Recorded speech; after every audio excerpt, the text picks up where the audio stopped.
दर्शक भी नमस्कार, मैं हूं आचार्य रामकृष्ण शास्त्री और आपका प्रिय यूट्यूब चैनल एस्ट्रोलॉजर एक्सपर्ट में आपका स्वागत है। आज हम बात करेंगे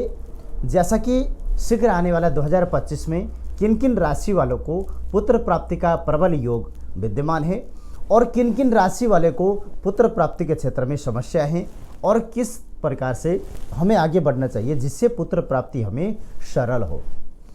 क्योंकि वस्तुतः पुत्र प्राप्ति की कामना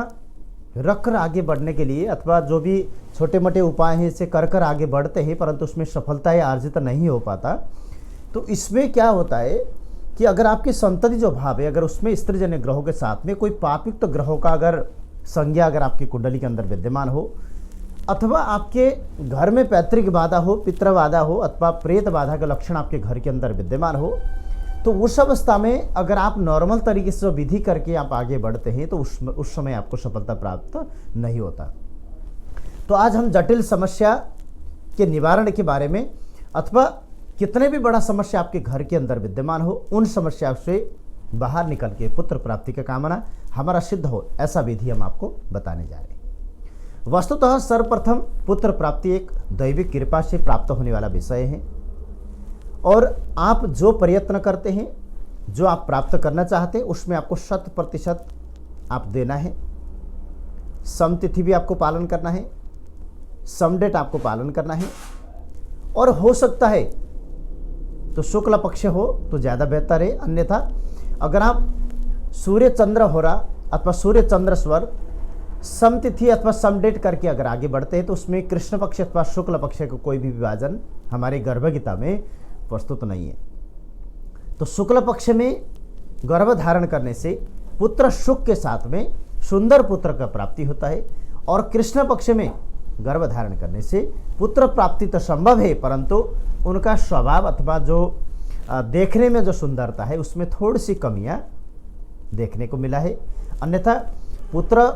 प्राप्त करने के लिए शुक्ल पक्ष अथवा कृष्ण पक्ष के इतना जो बहुत ज़्यादा अभी प्रचलन में लाया गया है, लेकिन इतना नहीं है। क्योंकि अगर आप गर्भगीता पढ़ना चाहते हैं तो गर्भगीता में जाकर पढ़ेंगे तो उसमें शुक्ल पक्ष में जिसका गर्भ धारण होता है उसका कृष्ण पक्ष में, जिसका कृष्ण पक्ष में होता है उसका शुक्ल पक्ष में जन्म होता है। तो इसलिए भगवान श्री कृष्ण अथवा भगवान श्री राम ने शुक्ल पक्ष अथवा कृष्ण पक्ष का विभाजन के रूप में उन्होंने जन्म लिया है। तो ऐसा ही पुत्र प्राप्ति के लिए आने वाले 2025 में कर्क राशि वाले और मकर राशि वाले दाम्पत्य के लिए थोड़ी सी संघर्ष करना होगा। उसमें पुत्र प्राप्ति की कामना सिद्ध करने के लिए पापयुक्त ग्रहों के साथ में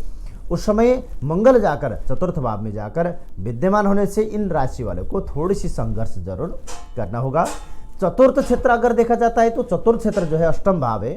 तो अष्टम भाव में जाकर विद्यमान जो ग्रहों की अवस्था है वो भी थोड़ी सी निर्बल रहेगा। तो इसलिए हो सकता है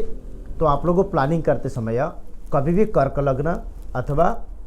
वृश्चिक लग्न में आप लोगों प्लानिंग ना करें। तो अगर ये दो लग्न बचाकर अगर आप लोग प्लानिंग करते हैं तो मेष, वृष, मिथुन और कर्क राशि वाले के कुंडली के अंदर पुत्र प्राप्ति में थोड़ी सी बाधाएं जरूर दिखाई देता है।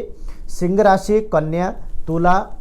और मकर राशि, कुंभ राशि और मीन राशि, इन राशियों के लिए जो पुत्र प्राप्ति की जो संज्ञा है, अगर विशेष तरीके से अगर आगे भी बढ़ेंगे आप लोगों को सरल तरीके से आपको सफलता प्राप्त होगा। और पुत्र प्राप्ति करने के लिए विशेषकर दैविक कृपा के साथ में हमें कुछ ऐसा विधि फॉलो करना है जिन विधि को फॉलो करने से हमें सहजता से प्राप्त हो। जैसा कि पुत्र जीविका बीज का सेवन भी आप कर सकते हैं, पुत्रेष्टि यज्ञ आप लोगों को संपन्न करा सकते हैं। ध्यान रहे अगर आपको पहले प्रथम अथवा द्वितीय कन्या उत्पन्न हो चुकी है तो आप लोगों को आगे बढ़ने से पहले पुत्र प्राप्ति के लिए पुत्रेष्टि यज्ञ सर्वश्रेष्ठ यज्ञ माना जाता है। जो यज्ञ भगवान को प्रसन्न करने के लिए अथवा पुत्र प्राप्ति कामना को सिद्ध करने के लिए राजा दशरथ ने भी यज्ञ किया था। तो राजा दशरथ के यहाँ भगवान राम ने स्वयं जन्म लिया था, इसलिए गुणवान उत्तम संतान प्राप्ति के लिए पुत्रेष्टि यज्ञ संपन्न आप लोगों जरूर करा सकते हैं। बाकी अन्य जानकारी के लिए आप लोगों फ़ोन के माध्यम